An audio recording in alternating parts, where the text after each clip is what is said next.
March is National Athletic Trainers Month. It's a chance to highlight the risk prevention and response that these men and women bring to the sidelines. To mark our 100th story in our Athletes at Risk series, we take a look at what happens when healthcare meets crisis and one trainer's life-saving reaction.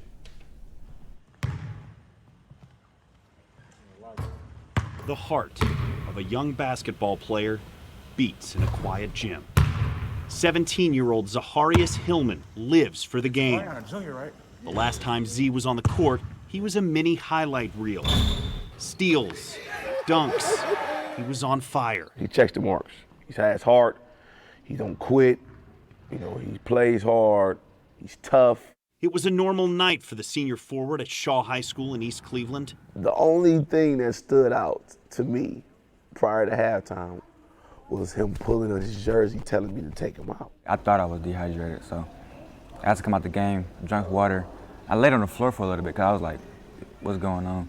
I got back in the game, I was like, I can't do it. Then came halftime, when Coach Marvin Rashad began to write the keys to the second half. I just hear one of the players say, "Hey, what's wrong with Z?" I sat next to my teammate Randy, my best friend, and I said, I'm dizzy. And they said, as soon as I said that, I fell face front on the ground. David Silverstein is Shaw's athletic trainer. He started in January. He works on contract on an as-needed basis. 12 days in, the only athlete he knew by name was lying on the locker room floor, not breathing. He's unresponsive. Z didn't have a pulse. His eyes were rolled back in his head and, glassy stare. He had some agonal breaths.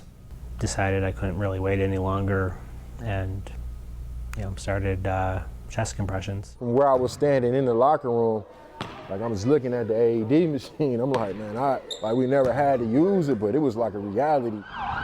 EMS rushed him to the hospital. When I woke up in the ICU, I asked what day it was. Then I said, they found out I think it was Thursday. I was like, oh my God, I didn't take the trash out. Then the second question, I was like, wait, Thursday, did we win?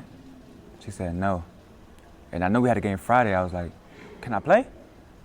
She said no. That was when I knew something was going on. TNZ, ball for Z, right at the top. Is that fate? Z was born with a rare heart condition. He was cleared to play prior to the season. On February 9th, less than 1 month after he collapsed, Z underwent heart surgery. Survival of an out-of-hospital cardiac arrest ranges between 5-7%. Look at that tattoo. His timeline to full recovery is 6 months. I'm so thankful it's get better Z instead of rest in peace Z. What if Silverstein hadn't been there? I've thought about that. What if Shaw had no athletic trainer? I mean, what would have happened? When I saw him, he gave me a big hug and made it all worth it. Makes everything worth it. The heart of a young basketball player beats in a quiet gym. Now, the surgeon told us that Zaharias is alive because everything that happened that night went right. That's not always the case. This story is a shining example of the need for more athletic trainers and AEDs on high school sidelines. About a local baseball player named Bennett Hart and the 2 mutations he has in the same gene that affect his heart. Now we return to the moment Fairborn's baseball coach made a panic call to athletic trainers. He said, Bennett Hart, Bennett Hart, Bennett Hart. This is the phone call athletic trainers will tell you they are trained for. And I could see it was Coach Marlette calling. And I remember thinking to myself, I wonder what he's calling about because he's not in season right now. So I could hear how panicked he was. I think I looked at TJ and I said, the AED is still in the back of the golf cart, right? Bennett Hart was running stadium stairs last September during baseball conditioning. He fell down some amount of stairs and was laying face down here at the bottom. I split off and got the AED out of the garage here. I took his pulse, didn't feel anything. We instructed Bronson, call EMS, and started CPR right away. Bennett's internal defibrillator shocked him 6 times, but his heart stayed in an irregular rhythm the defibrillator no longer recognized. Call for help. The AED the trainers put on him shocked him 2 more times. That last shock, that number 8, actually revived him to come around as far as giving him a pulse. The survival rate of out-of-hospital sudden cardiac arrest is about 1 in 10. Bennett had now suffered his second out-of-hospital cardiac arrest and survived again. What are those odds? I'm really thankful that he is here. I'm really thankful that JC and TJ were there and able to come, at the drop of a hat. But Jim and Amanda understand the odds. We're not going to live life dictated by this issue. Or we deal with it, we live with it, and we move on. We had people telling us that day that we had saved somebody's life, and it didn't feel like that to me. I was full of dread about it, honestly, because we didn't know what the outcome would be. It didn't feel like an accomplishment. It felt like we did our job and we did the best that we could do at that point. The athletic trainers, the baseball coach, and several others were honored for their actions that day. They followed their emergency action plan just as they had practiced. Now they're thankful beyond words, even for the small things. It's helped me look at life in a different perspective, more open, that it's not all just one thing, and taking life every moment for granted because anything could happen at any time. This is the boy who keeps beating the odds. I could feel really lucky or it could be really unlucky. I'm not really sure. Now he is a bowler and manager for the baseball team. Pretty lucky that I go to this school that has AEDs and athletic trainers because I wouldn't be here without them. Bennett Hart's heart rate must not raise above the 120 to 130 beats per minute threshold. If it does, his heart could be at risk for another life-threatening emergency. Yeah. Wherever he goes now, carried around with him. He carries his own AED. Gary Miller, Local 12 News.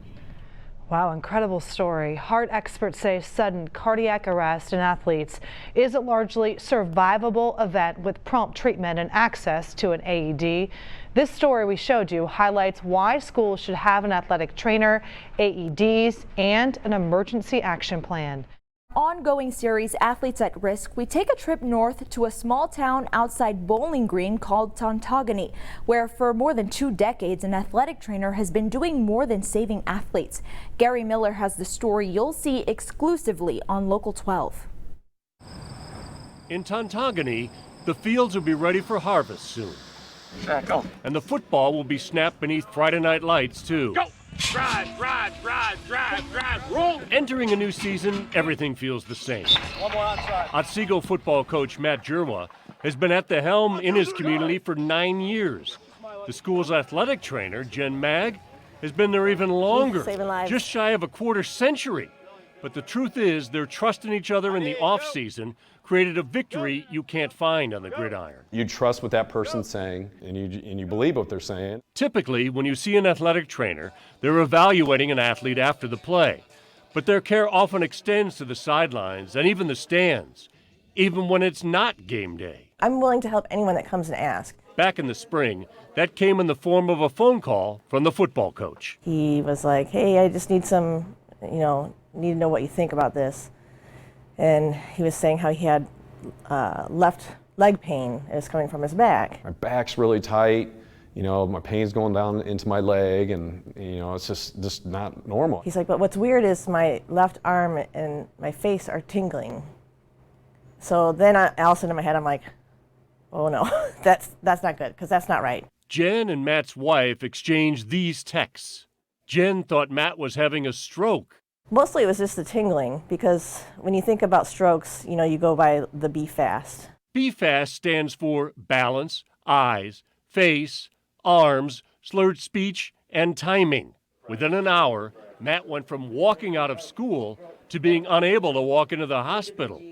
Jen was taping kids up for practice when she was told Matt was admitted into the ICU.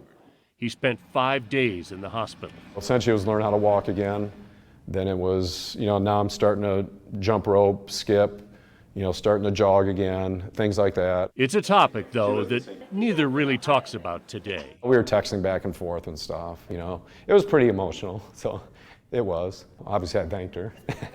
Yeah, I wouldn't be standing or walking probably today. And it's just nice to know that they think of me as a resource that they can reach out to. But the football coach sees her as more than a resource, And he wants other coaches to see athletic trainers the same way. She's the expert, and they want the best for the kids. You got to truly believe that. They also want the best for their coaches, whether it's game day or a day late in the off-season.